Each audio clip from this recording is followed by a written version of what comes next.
Bonjour, bienvenue sur largus.fr pour l'essai de la BMW 218i Active Tourer, le premier monospace compact de BMW. Cette série 2 familiale mesure 4,34 m, c'est 3 cm de moins qu'un Scénic, donc ça reste un véhicule très compact. Et nous avons affaire ici à une finition sport avec des jantes de 17 pouces.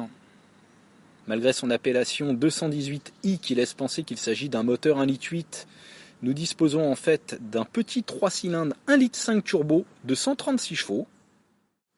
Le haillon électrique permet d'accéder à un coffre de 468 litres, ce qui est un volume correct, mais avec une modularité très évoluée. On trouve par exemple un double fond et des petits boutons électriques qui permettent de rabattre la banquette en 3 parties entièrement à plat. À l'arrière, on est très bien installé, on a assez d'espace aux jambes, une bonne garde au toit, des rangements un peu partout avec des grandes contreportes, un accoudoir central avec porte-gobelet, magnifique, et on peut aussi incliner les dossiers de banquette, les 3 parties, donc ça c'est bien, ou faire coulisser la banquette sur 13 cm. À l'avant, nous disposons ici des sièges Advanced avec de multiples réglages, avec la sellerie cuir à 1 750 €. La planche de bord avec une surpiqûre rouge sur la finition sport est vraiment magnifique, avec des matériaux rembourrés, une ergonomie bien pensée.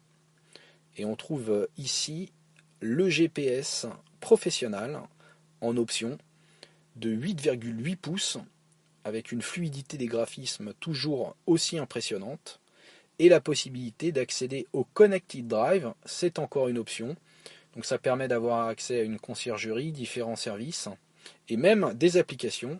Et comme vous pouvez le voir, la voiture a tout de suite reconnu que je disposais de Deezer sur mon téléphone et donc a fait le lien avec l'application. Sur la console centrale, on trouve une petite trappe pour mettre ses affaires, 2 porte-gobelets, un grand accoudoir et un espace de rangement avec antidérapant pour le téléphone. Pour démarrer, il faut débrayer, ensuite appuyer sur le bouton et c'est parti. Alors le fait d'être assis haut c'est agréable, par contre les montants sont quand même assez imposants.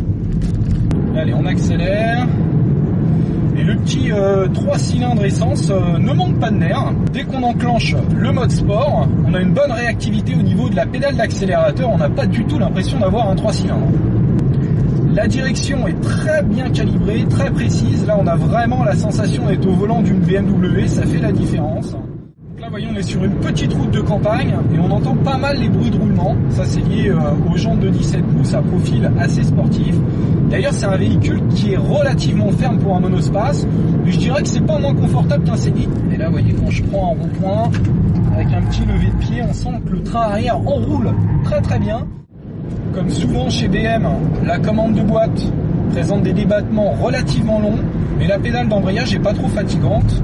Maintenant, il est toujours possible d'opter pour une boîte automatique. Au final, on peut dire que ce Scénic de Munich est une réussite puisqu'il offre bien l'agrément de conduite d'une BMW. Côté pratique, évidemment, c'est pas aussi bien qu'un Scénic ou un Picasso. Il y a un petit peu moins de place à l'arrière et les équipements sont très coûteux. Le tarif aussi, mais bon, ça, c'est le principe des marques premium allemandes. Allez, à bientôt sur l'Argus.